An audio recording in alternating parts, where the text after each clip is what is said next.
Today we're going to look at the rest of yesterday's lesson, which is solving systems of inequalities by graphing. And this is going to be pretty much the same thing as yesterday, just the problems are going to be a little bit more difficult. We will have to put them into slope-intercept form. Everything yesterday was already set up in slope-intercept form for us. Today we have to put them into slope-intercept form. So I have my two equations. I'll be graphing the first one in blue, the second one in red. So the first one, 5y less than negative 2x plus 10. This can't be graphed as it is because it's not in slope-intercept form, so we have to put it into slope-intercept form, which means getting the y by itself. So y is less than negative 2 over 5x plus 2. Now this is in slope-intercept form. The slope is the coefficient of the x, negative 2 over 5. The y-intercept is the constant, so 0, 2. Also, I need to include dotted, dashed or solid and the shading above or below.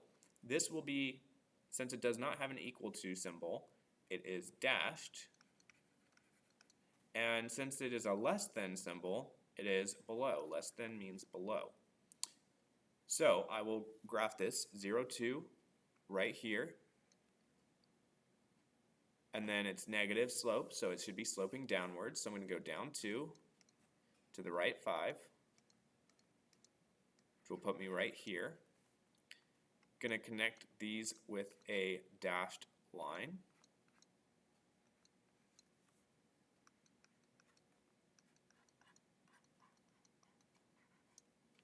And I'm going to shade it below.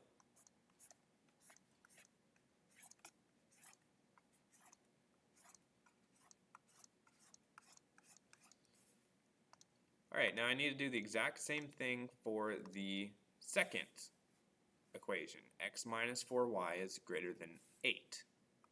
So let me get rid of this.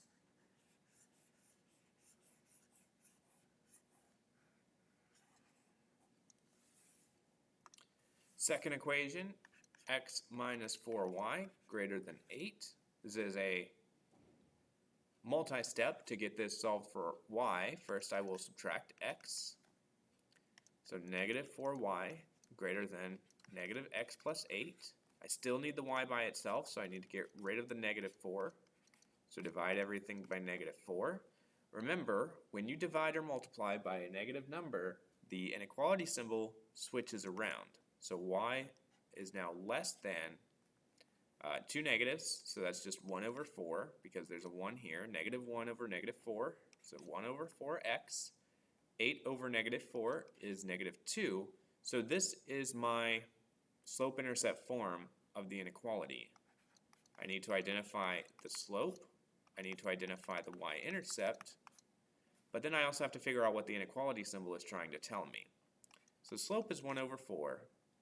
The y-intercept is 0, negative 2.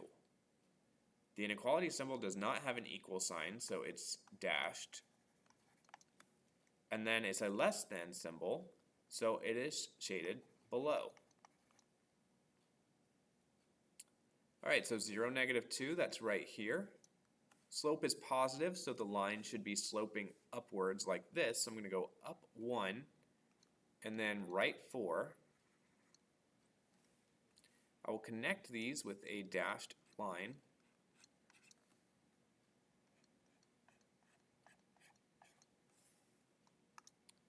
And then I'm going to shade this below, whoops, don't want that color, below the dashed line. So something like this.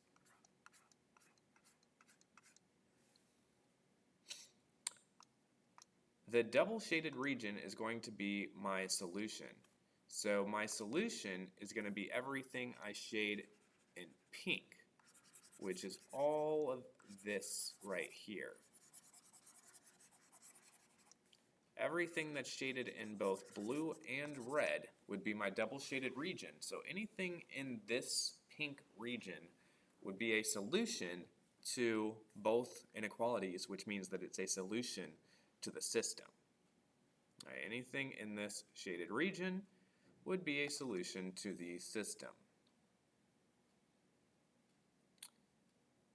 So these problems that we do today, you will have to be putting them into slope-intercept form in order to graph them, which means moving the x, dividing by the constant on the y.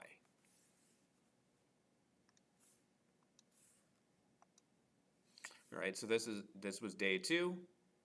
You're going to be looking at page 31, I believe. Wait a minute. Yeah, page 31, number 6, number 8, and number 9. And make sure you show your work on 6 and 9 to put it into slope-intercept form.